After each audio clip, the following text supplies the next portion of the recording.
Hello guys, welcome back. How's everyone doing today? This is Adam Bogard, and this is my channel, Naturally, of course. And today I have a great topic for you. It's going to help you develop as a person, and it's really focused on the core principles and tenets on how you operate within the world and how that world then responds back to you. Okay, it's a operating system that the greatest leaders over the history of our civilization have used to gain power, to gain notoriety, to gain influence over their peers and have an impact in the world. You know, leaders all the way, and how they gain the presidency, such as Bill Clinton, and how he communicates with people. Even current day President Donald Trump, and how he commands a room, how he's able to, speak the language and influence the population to see his decisions and also gain the authority of the people. It's how leaders like Nelson Mandela garner such respect, and even rappers like the late great Nipsey Hussle, who just recently died 2 years ago, but he influenced a whole generation of people who come from the bottom, with his music, and his motto and the way he represents the all money in, no money out philosophy, or the marathon that is life. So today's topic is about the power of presence. Now, what exactly do I mean by the power of presence? Well, I'll give you a short story and apply it to my life. About 3 years ago, I was coming off an 18-hour shift after leaving university, and then also my job at that time, when I had a job at a formal company. It was Arrow Steel, and I was a heavy machine operator. This is before I started my business. And I decided, all right, after 18 hours, I hadn't probably eaten in over 24 hours, but I was hungry, so I decided to grab a bite to eat at McDonald's. I was in a nice black trench coat, something you might wear over a suit or just on a casual day because it was February, and it was a bit chilly. But I was also in my dress pants. Not my dress pants, but my work pants. They were dirty, but they were dark. So that wasn't, what people necessarily saw right away. But I was walking out of my car at McDonald's. And when I walked in there, there was a girl who waited on me at the counter, and also the other girls preparing the food. Well, the girl, as soon as I go up there, hey, how are you doing today? She says, wow, when you walked in here, when we saw you walk out of your car into the McDonald's here, we thought you were a prince. And I said, whoa, no way. I mean, that's not every day that you go to, a place to eat or a restaurant and someone, refers to you as a prince, right? But that ultimately comes down to power of presence. It was how I carry myself and how I, walked out of the car with confidence. So this has power of presence has infinite impact on your earning potential, on your ability to influence people and get them to see your ideas. All right. So it's very important. It's how you communicate to that worker. Say, what do you speak to her about? Are you just there and say, hey, can I get a Big Mac with some cheese? Yeah, thanks. No. Or do you go in there and say, hey, how is your day going? How are you doing, right? Are you interacting with her in a positive way? Do you have a smile on your face, right? Because, I think it's Newton's third law, every action has equal and opposite reaction, right? So when I operate within the world, I am expecting, or I can have a base guideline on how people will then respond back to how I'm communicating or how I'm presenting myself, right? So let's say a great example would be Bill Clinton, right? In the presidency, when he was trying to, garner votes to win, you could see in videos, if you go back, how he is speaking to a full audience, yet when one person is asking a question, he's speaking directly and solely to that one person. His body posture and feet positioning, everything he does is focused on that one person. But the beauty of that is, in doing so, he then delivers a more deep and connected response to the entire audience. The entire audience feels more connected, and his words become more believable. Or you can talk about Donald Trump and how he communicates in almost a layman's sort of vernacular, or uses the terminology that can reach a greater audience of Americans, because 48%, I believe, is the statistics. 48% of Americans can't read. They can't read.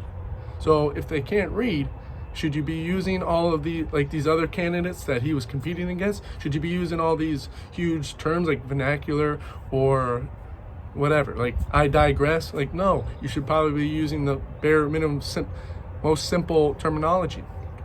But also, I mean, if you're speaking to a hedge fund manager about investments and ideas, like I have in the past, well, you need to be well-rounded in the terminology, in the understanding of investment philosophy. You need to be reading books like The Warren Buffett Way, Snowball Effect, which goes and discusses all of the most successful investor of all time, Warren Buffett, founder of Berkshire Hathaway.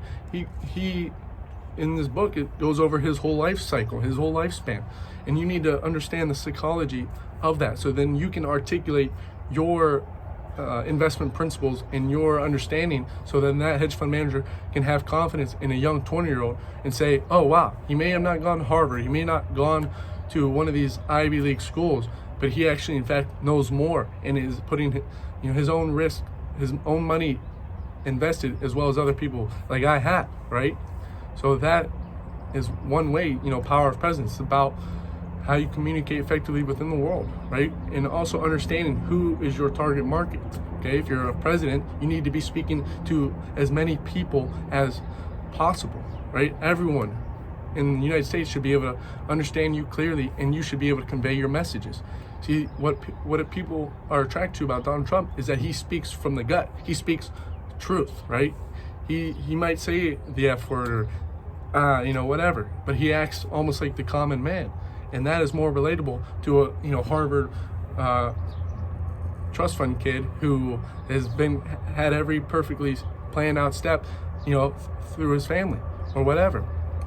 But if you communicate in a certain way to people, it can allow you to garner more respect, garner more trust, and that is how you would go out and raise capital for a venture idea or a new business or startup idea, or for your own hedge fund or investment firm, right? It's people are going to have to entrust you not only with their money, but are you the guy who's going to make the rational decisions with their capital? Are you going to be able to properly allocate that? And most importantly, can they understand why you would make certain decisions and what your overall thesis is when doing so? Okay, so if you go into a McDonald's and you're dressed like a complete bum, you are going to get treated differently, generally speaking, right? If you have bad hair, bad teeth, all these things, people inherently, based off their evolutionary psychology and DNA, they judge people regardless of what anyone says. People will judge you. You judge other people, okay? Most people say it's not nice to judge, but the difference is it's just impossible not to, okay? Now, we should be nice to everyone, yes, and treat people with respect, but there's a different level if you want to ascend to your highest potential, whether it be in business or anything in life, right? If you want women to respect you, how do you communicate them? Are you speaking as a confident man in a position of power, or are you speaking uncertain and you don't have any confidence or trust in your own decision-making ability, and you have no idea where you're going in this life? Well, that then creates uncertainty, and a woman is looking for a strong provider, someone who can provide her security and give her a shoulder to lean on. Now, if you can't even provide that for yourself, well, you're not going to be attracting many women, okay? Probably not going on a lot of dates, or getting much action in the market, okay? So power of presence is how you walk, how you speak, and how you effectively communicate in the world. Okay, the great leaders, and Nelson Mandela spent 27 years in prison. So when he came out, and he, every word that he spoke was to empower the people. And people responded with that because, they knew this guy, he suffered injustice, and he took it like a champ. And then he went and used that platform to then inspire others. Power of presence is the ability to inspire others. So when your friends need help, can they go to you knowing that you are a leader, that you have an understanding of life, and that you're going to give them the truth about maybe it's their business idea or they need help with women? Are they coming to a sound resource for information? And whether or not, you know, that you might give them the harsh reality of things or based on your opinion, but how do you deliver a hard message or a hard truth potentially and still actually not only hinder the relationship, but in fact have more impact and then benefit, potentially grow the relationship? And that ultimately comes down to the power of presence. Okay, so I might do a second video on this another day, but like, subscribe, tell me your thoughts, and I'll see you again. Peace.